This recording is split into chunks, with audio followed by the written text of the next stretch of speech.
Yung kahinahunan, isang virtue yun eh. Katangian ng isang tao yun. Hindi lahat ng tao merong ganon.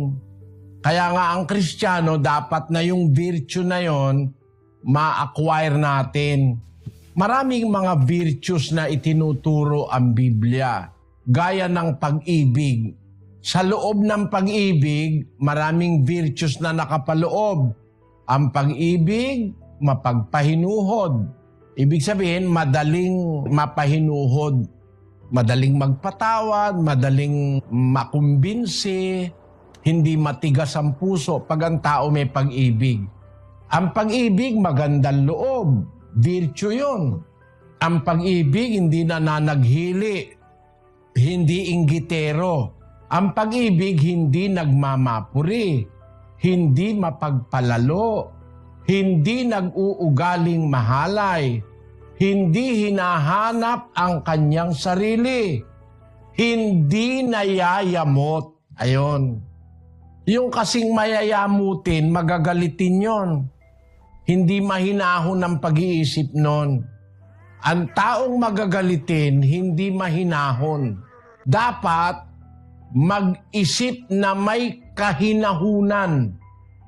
Ang sabi dun sa 12:3 ng Roma, Sapagkat sinasabi ko, sa pamamagitan ng biyaya na sa akin ay ibinigay sa bawat tao sa inyo, na huwag mag-isip sa kanyang sarili ng totoong matayog kaysa nararapat niyang isipin, kundi mag-isip na may kahinahunan ayon sa kasukatan ng pananampalataya na ibinahagi ng Diyos sa bawat isa.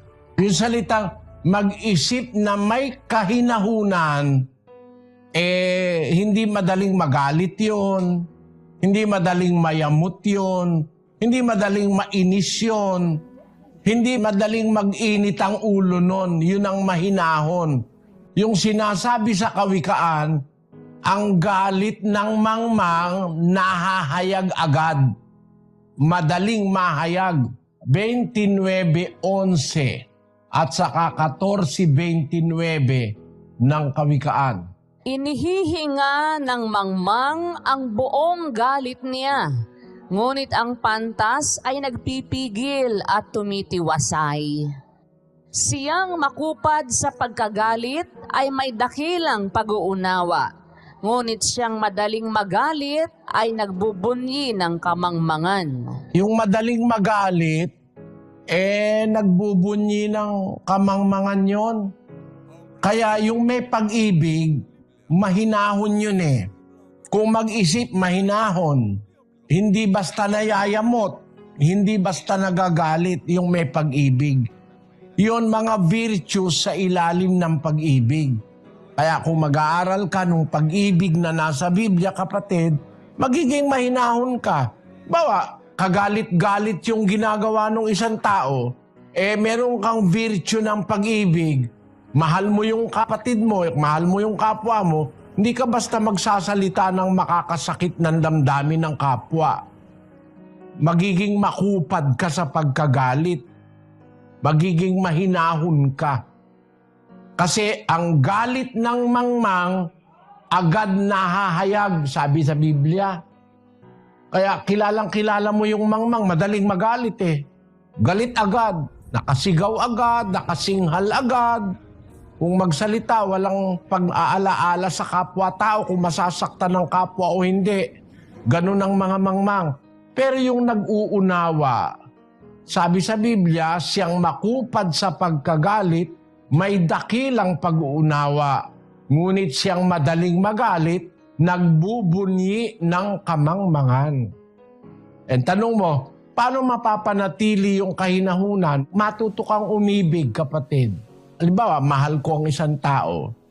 Kahit nagagalit na ako, hindi pa rin ako nagagalit, napipigil ko kasi mahal ko yung isang tao eh. Pero pag halimbawa, lagi kang galit, ibig sabihin wala kang pag-ibig noon. Lagi nakasigaw, lagi nakasinghal, laging kung magsalita ay nakakasugat ng damdamin, walang pag-ibig sa kapwa yung ganon. Matuto lang tayong umibig, magiging mahinahon tayo. At ang pagiging mahinahon, kasama ron yung makupad sa pagkagalit. Yun ang sinasabi doon sa Santiago 1:19, basahin natin. Nalalaman ninyo ito, minamahal kong mga kapatid. Ngunit magmaliksi ang bawat tao sa pakikinig, magmakupad sa pananalita, magmakupad sa pagkagalit. Magmakupad ka sa pagkagalit. Magmakupad ka sa pananalita. Baka yung sasabihin mo, makakasakit ng damdamin ng iyong kapwa. Pero maging maliksi ka sa pakikinig ng salita ng Diyos.